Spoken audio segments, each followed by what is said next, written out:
A warning to our listeners, this episode contains graphic descriptions of gender and sexual violence.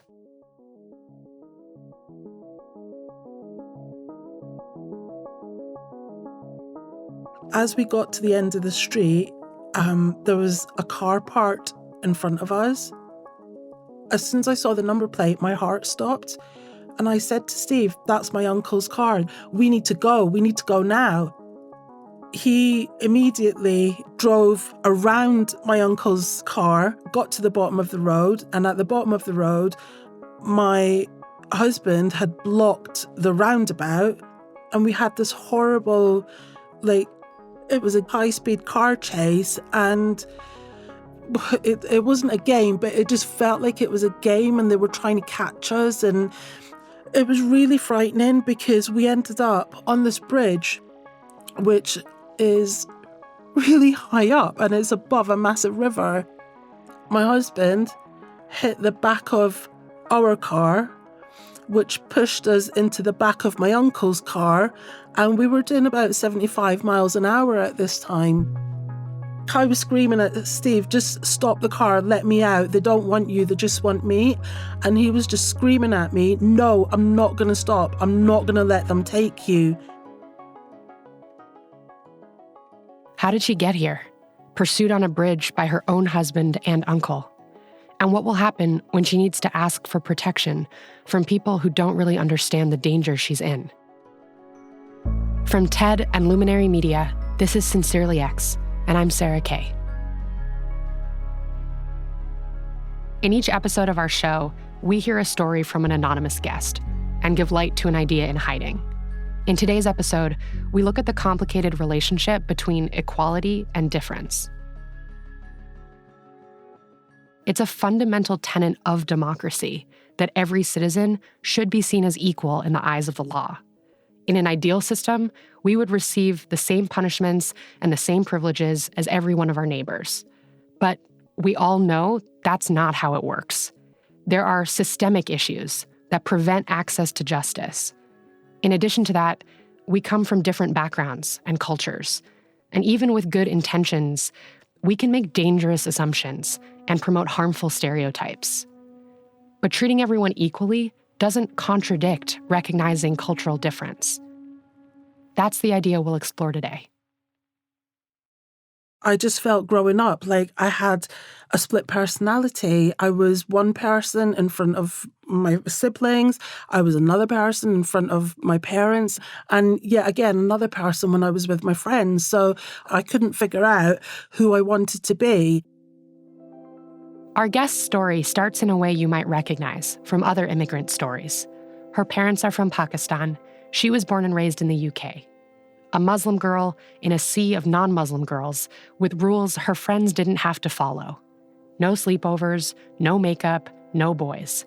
And it became pretty clear pretty quickly that she and her parents had different visions of what her life should be.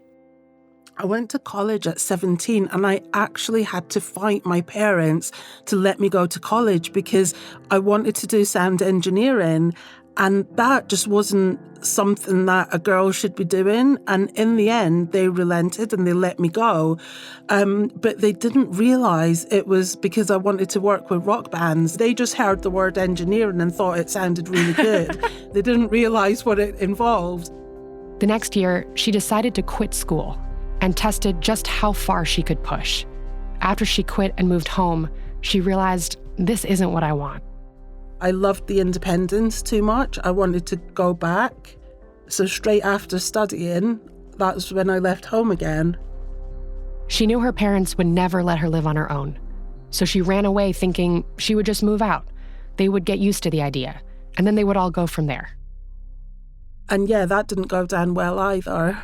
I think the main thing is I could have lost my virginity and they would then never be able to marry me off because I'm damaged goods. It's all about honor. After a week, her parents reported her missing. When the police showed up at her door, she told them her parents were upset that she left home. But since she was 18, they couldn't make her go back. So her parents tried to force her. And that was when this tale turned dramatic. my parents reported me to the police for things like stealing money from the house or stealing gold, stealing the family car. And they would get the police involved, but they couldn't do anything. So they would go back to my parents, and then my uncles would come and threaten to kill me if I didn't come home. I never took the threat seriously because it was my family. I just didn't think they would do that. I eventually, after 3 months, went home because I didn't believe that this newfound independence was the life that I wanted, where I was sleeping on friends' floors and not being able to go out, constantly looking over my shoulder and being threatened. My uncle came over to my parents when he found out that I'd come back home, and he walked into the living room, walked straight up to me, put his hands round my neck, and he squeezed. And he said to me, "I'll happily do 20 years for doing you in for the shame that you've brought on this family. Don't you ever pull a stunt like that again." And that was it. So when you came home and you were finally back under their roof, I sank into depression, and I just hid under the duvet for weeks. And eventually my dad said to me, "You need a change of scenery. I'm going to Pakistan for a holiday. Do you want to come as well?" So I just thought, well, what harm can it do? Day 2, I had my dad's youngest sister approach me and say, "Hey, what do you think about this guy?" And I was like, "What do you mean? What do I think about this guy?" She said, "Well, I just think it'd be really good if you guys got married." it happened again. Then my dad's other sisters started speaking to me about it. And then again. "Don't you think he's cute?" Her grandmother and even her grandfather pushed her to marry this one man, her father's distant cousin. Why is nobody listening to me? I didn't come here to get married. After a few weeks, she found out her uncle had told the family they needed to get her married so she wouldn't do stupid things like run away again. This was her punishment for chasing an independent life. Eventually, she gave in. And I said, "If that's what you want." All I kept thinking was, as soon as my feet touch UK soil, I'm leaving home again. And that's what kept me going. After the wedding, it's one thing to be like theoretical about it and say like, okay, I guess I have to do this because my family wants me to. But the second the wedding is over, you're now married to an actual person. What was he like, and what did you learn about him? So on the wedding day, I just felt like I was in a trance and I was just being told what to do. And it wasn't until the wedding night when my aunt left me in our bedroom. And I just remember just sitting there, like, just frozen. And then he came in and he locked the door and he sat on the bed and he didn't even say anything. And I just looked at him and I said to him in my broken Urdu, "Look, I don't even know you. And I just wonder if maybe we could talk to each other and, get to know each other." And I'll never forget that look in his face because it just makes me feel physically ill if I close my eyes and imagine it.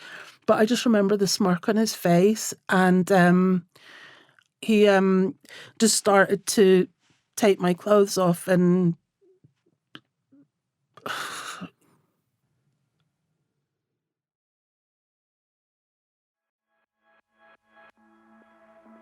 but as soon as I got back to the UK, My parents were so happy. Oh, well, our daughter's back and she's married and she's a young woman. And I just thought, oh my God, what the hell? My parents are proud of me. You know, like I'd grown up thinking that I had never done anything to make my parents proud of me. And I thought, no, they're really happy with me. I need to try and make this work. After a year, he got a visa to come over to the UK. Once he arrived, things only got worse. Like, he thought it was hilarious that I refused to speak to him after he forced me to sleep with him. And I couldn't live like that. It was seriously messing my head up. Did you ever think about calling the police? No, you can't call the police on your husband because, you know, the possible repercussions from that, he would beat me up even more. And also the shame of the police coming and arresting him. I would never, you know, my family would never let me live that down. His family would never let me live that down. Was there a moment for you that was the final straw? I think I finally gave up after being married for 4.5 years. We'd had another argument because he'd asked me to make his breakfast. And I said to him, yeah, sure, just let me send this text to my friend and then I'll sort your breakfast out. But because I didn't jump up there and then and go and make his breakfast, he started shouting at me. And then he phoned my parents and said, I don't want to keep her. My mum then said to me, look, if you want to get a divorce, that's fine. You can get the divorce that you've always wanted. But because you're then going to be damaged goods, no one else is going to want you. So the only person you can then get married to is an old man, like a widower, someone who just needs looking after. And I just thought, well, that's not really a good choice, is it? I can either be with him or I can be with an old man. And it was at that point I thought, do you know what? I've had enough. I give up. What did giving up mean? It meant going back home and trying to slit my wrists and ending it because I honestly didn't see any other way out. I just thought, I can't do this. Is that what you tried to do? Yeah. Yeah. And then one of my friends phoned me, and I'm going to call him Steve, even though that's not his real name. And Steve was my secret friend. I'd met him on a training course after I'd come out of college, and we hit it off from the start. But he was a secret friend because, you know, I wasn't allowed to speak to boys. And I told him exactly what I was doing at that point.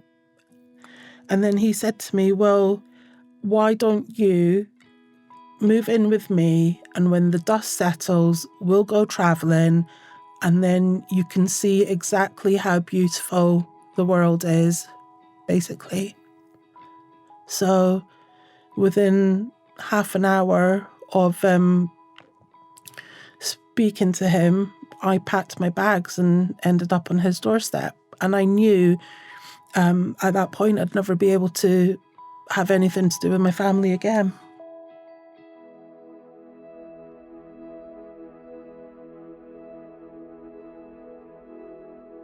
To run away successfully, she now knew she'd have to disappear completely. So a few days later, she and Steve visited her best friend to say goodbye. And as they were leaving, she saw her uncle and then her husband lying in wait. Then came the car chase. And then whilst I was on the phone to the police, Steve hit my husband's car, which put it on its side. And so my uncle stopped to help him. And that gave us time to get away from them. And we managed to make it to a nearby hotel. And the poor guy on reception, he looked as petrified as what I was. And he called the police to come and deal with us. It was only at that point that I took the threats to kill me seriously. When I was 18, I never took it seriously, but I never thought they would do anything like that. I thought it was just words. It was just threats. Did the police show up? Oh, they were awesome. The police were amazing. I gave an 8-hour statement to the police about everything. They were like, oh, this is attempted murder and we need to seize the vehicles and we need to arrest these people. And they told me what they were going to do. And I just remember thinking, everything's going to be okay. 2 weeks later, the police asked to meet again. But this time, the whole thing felt different. And then it wasn't until they said to me, we're arresting you with perverting the course of justice. And I was like, I'm so sorry, but I don't know what you mean. I haven't done anything wrong. Let's pause here. The night of the car chase, she hadn't told the police Steve was driving her car. Because I wanted to keep him out of it, because I didn't want my family to find out who he was. She was trying to protect him. She thought that if her family knew another man was involved, that would put him at risk. They were more focusing on that I had lied to them, and they didn't understand that I hadn't told them because I was trying to keep him out of it. And then when I started to question the attempted murder, they said to me, what attempted murder? I don't know what you're talking about. The driving offences are going to be that we're charging your husband with culpable and reckless driving. And I was just really confused. I didn't understand. And when I asked them to explain, the police said to me, well, we know from questioning your family that you and your husband were happily married, and we were told that you would never leave him under any circumstances. Wow. And we were told by your family that the white boy driving your car had kidnapped you, and your family were just trying to stop the car and get you back. And I was just shocked. I can't actually find the words to describe how I felt, because I just kept thinking, are you that stupid? You would actually believe that? And that's when they said the other bombshell, which was, oh, by the way, your family have found out where Steve lives, so they're going to try and speak to him about your relationship. And it was like, what? Steve just said, we can't stay here anymore. We don't even have the police on our side. And so that's what we did. Did you ever consider trying again with police? Yeah. So when we first moved down, we spoke to my local force, and they said to me, well, does your husband know where you are now? And I said, no. Is he likely to find out where you are? And I said, I don't know. And the only way I can make sure he doesn't find me is if you change my details under witness protection. And then they said to me, well, we can't do that because there's no threat made to you. So it just felt like anytime I tried asking for help from anyone who was, within the police force, we just couldn't get it. So what did you think needed to happen then? I'm not going to use the same language as what he did, but Steve just said, basically, the police will only help their own. And that was it. With that comment he made, it was like, okay, so that's how I need to do it. I need to be one of them. After multiple applications, she was hired by the police force, and she did feel safer. Now that they knew her and some of them knew her story, she thought if something happened, they'd finally believe her. It just felt unreal. But it shouldn't have taken for me to become a member of police staff to get the help that we were entitled to as British citizens. When she was on the inside, our guest got a unique perspective into how the police functioned, and she saw a few things that helped her understand why maybe she hadn't been protected back home. One moment that stands out took place when she was working at a UK airport. It started with an all ports warning. A woman was traveling through the airport who had been flagged for being at risk of a forced marriage. She was traveling to Pakistan with her family, just like our guest had been. The officers went out to talk to her. When they came back, I remember asking them like what had happened. I was just horrified when they told me that, oh yeah, she was with her family. They're going to Pakistan on a holiday and, and they're going to be back before the summer holidays are over and they go back to school. And they were just so blasé about it all. And it was just like, I can't believe this. This is crazy.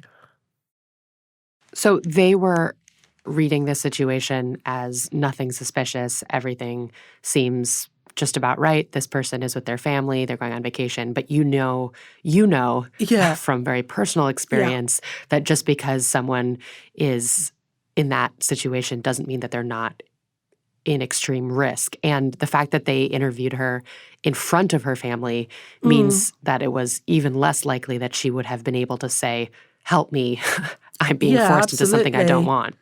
Absolutely. So I was absolutely gobsmacked. I just thought, you guys are meant to help people. How can you assess risk if you don't understand it? And it was only like a few weeks prior where I'd just been chatting to an officer who worked in criminal investigations. And it was just, just having a chat about honor-based violence. And he made a comment, oh, that sort of stuff doesn't happen here. And it was like, are you for real? What do you mean it doesn't happen here? Of course it happens here. It happened to me. But instead of saying that, I just thought, I need to do something. Our guest created a briefing document to teach her colleagues about honor-based violence. Yeah, to educate them. And also that there are so many races and religion where, it could affect somebody. It could be somebody from the Middle East. It could be somebody Eastern European. It could be anyone. So for me, the biggest point to drive across was if somebody is in front of you asking for help, you need to believe them, because if they have someone asking for help and they turn that person away, that person might not get another chance. To help officers protect these women, she wanted them to recognize the nuance of honor-based violence, so when they were in this situation again, they could see it for what it was. But she also wanted to be careful. In addition to noticing that these officers didn't understand honor-based violence, she also had a suspicion. Something else may have been getting in the way. I think a lot of people, when they just hear the words Muslim women, just automatically think of women that are oppressed and don't have a mind of their own, and they're just doing what they're told to do. So they don't realise that that Muslim woman is a person in her own right, and she has her own mind, and she's got the right to live as freely as the next person. In a moment, we'll hear from an expert who agrees that protecting people from another culture who are vulnerable is complex, and warns the way to do it might not be as obvious as it seems. I'm Sarah Kay, and this is Sincerely X.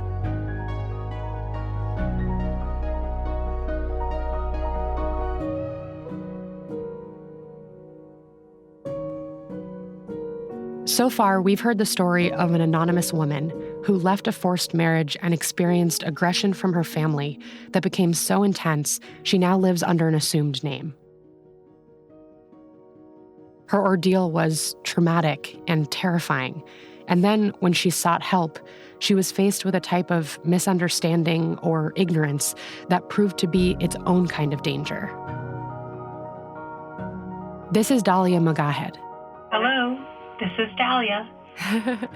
Hi, Dahlia. This is Sarah Kay. Dahlia has done research on Muslims around the world and is an expert on cultural competency.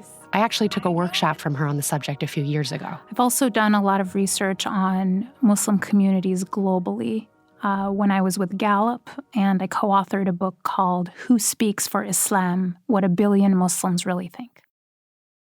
After I spoke with our guest, I thought I had a grasp on this problem. But when I spoke with Dahlia, she challenged me to think much more broadly. She said that, yes, teaching about honor-based violence to officers is important, but something else is missing here.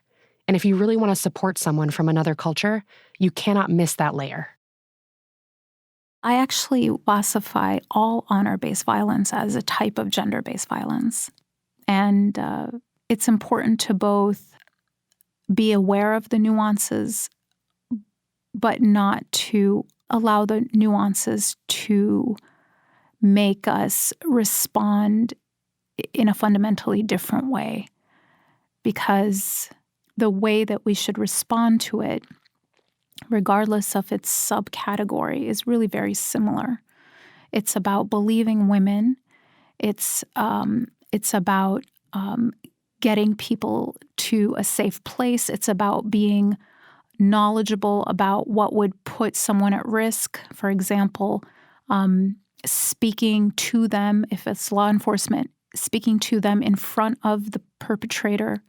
None of these things are unique to honor-based crimes. They're a function of gender-based violence, where people are afraid of their spouse or their boyfriend or a family member. They can't be open and transparent about the fact that they're asking for help. I mean, all of these things are not unique in any way to honor-based violence. So while I think it's okay and in fact needed to understand maybe the nuance, I don't want law enforcement to get lost in the nuance and think that it's so unique that they should be reacting to it any differently. So we want to understand the specific risks of the situation without missing the bigger picture. But when it comes to interacting with cultures we may not be familiar with, just seeing what's in front of us for what it is takes active effort. Because Dahlia says our entire psychology is built to think differently when we interact with people from a culture different than ours. Our brains work to create shortcuts, and those shortcuts manifest in unintentional bias. Dahlia shared two concepts that may help make sense of this, called fundamental attribution error and ultimate attribution error. And what it is basically when I do something wrong, when I exhibit negative behavior in some way, I will give myself all kinds of excuses that are outside of me, that are circumstantial. Traffic was really bad, or it was raining, or I had a bad childhood. Whatever it is, we give ourselves, and by extension, members of our group, all these environmental reasons for bad behavior. But when it's an out-group, when it's a group that is not a part of us, it's not me and it's not part of my group, we have a much more likely to attribute their behavior to something intrinsic to them. They are, and by extension, their group is flawed and bad, while we would never take an individual acting badly from our group as reflecting on our group. So this is why when, after a horrific mass shooting perpetrated by a white guy, we will hear a lot about his mental health, about his horrible childhood, how he was bullied, and then just gun violence. Gun violence as a problem that is also outside of him. It's a societal issue. He was a bug. He was not a feature of white culture or white men. When it's someone else, we don't offer them that same benefit of the doubt. We don't offer them that same interrogation of their environmental circumstances and the things that may have caused them to behave that way that are outside their control. We attribute it to what is intrinsic to them. So, in other words, many non-Muslims hold a stereotype of Muslim men as being intrinsically oppressive or violent towards women. This stereotype even causes some non-Muslims to regard Islam itself as an inherently violent religion, but this isn't the case.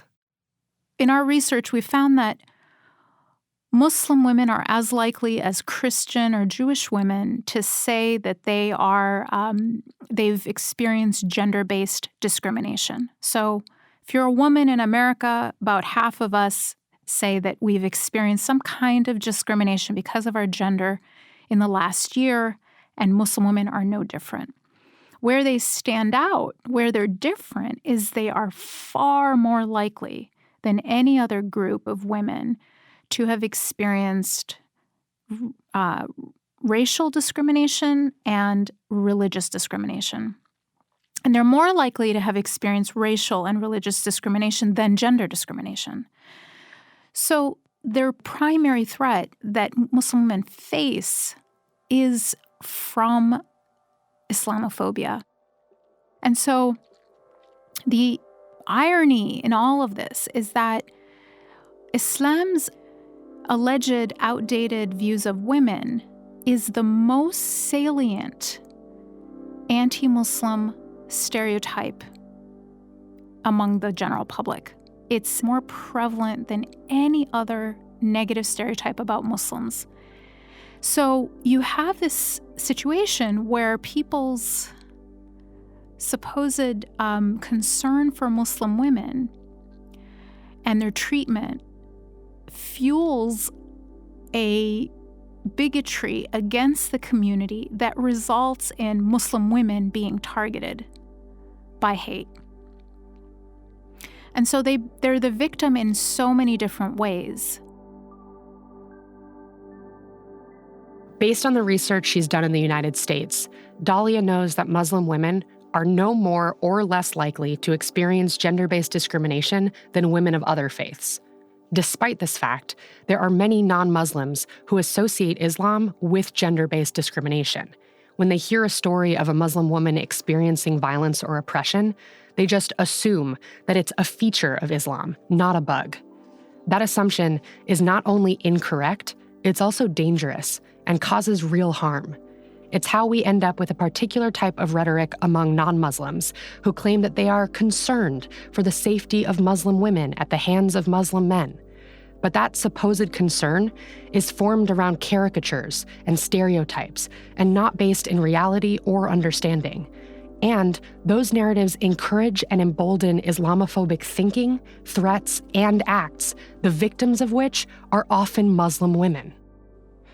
The goal is to protect the vulnerable from both the violence perpetrated against them and then also the ignorance that prevents them from receiving the protection that they deserve. Yes, the ignorance that prevents them from receiving the protection that they deserve, and the ignorance that fuels hatred against their community that often results in particularly women being targeted. Our guest, when she was thinking through,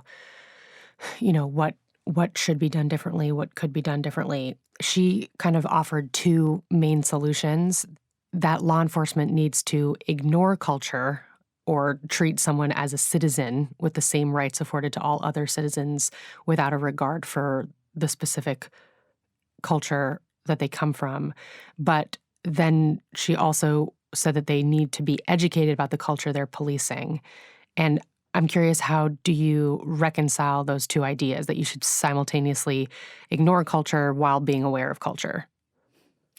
Well, I actually completely agree with the idea of ignoring culture in that when you're holding people accountable for committing crimes, they should be treated as citizens with the same rights and responsibilities as everyone else. Otherwise, we're creating second-class citizens and different citizens, and that is very problematic. So I think we have to ignore culture in terms of accountability. But we have to keep culture in mind in terms of engagement. And so I guess that's how I would reconcile the two. When it comes to accountability, a crime is a crime is a crime is a crime. And when it comes to engagement, we have to engage people and interact with them and communicate with them knowing about their culture. And that goes with anybody. I mean, that's not just Muslim communities. That could be any community. So I don't think this is a new ask. It's not a new requirement of law enforcement. They have to know where they're walking into, what the norms and the realities are in that group. And it's no different with Muslim communities. And so it's about cultural sensitivity and knowledge of culture in the way we engage, but that we provide equal treatment for equal conduct when it comes to accountability. Yeah. Can you tell me, beyond just this story, what are the mistakes that you see people make in attempting a superficial cultural sensitivity as opposed to the real work and that real cultural competency that we're talking about? What are the mistakes that people make when they're just trying to skirt by? I think some mistakes that we make in our attempt at cultural sensitivity is responding to a very caricature type image in our minds of what that culture is about. And it can look like using strange greetings or assuming certain things that aren't true. It's about not allowing another culture to be as rich and as complex as we are.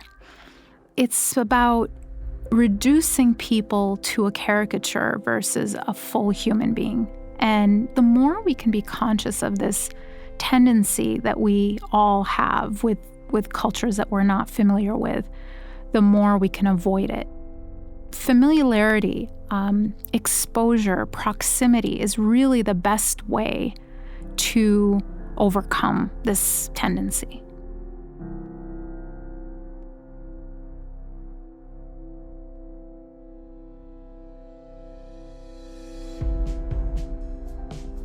Sincerely X is produced by Magnificent Noise for TED and Luminary Media. Our production staff includes Kim Naderfane-Petersa, Destry Sibley, Eva Walchover, Noor Waswas, and Chloe Shasha, with the help of Angela Chang, Janet Lee, Michelle Quint, Jesse Baker, and Colin Helms. Special thanks to Meg Bowles for finding our anonymous guest. Our fact checker is Lorena Aviles Trujillo. This episode was mixed and sound designed by Kristen Muller. Our executive producer is Eric Newsom. I'm Sarah Kay. And this is Sincerely X.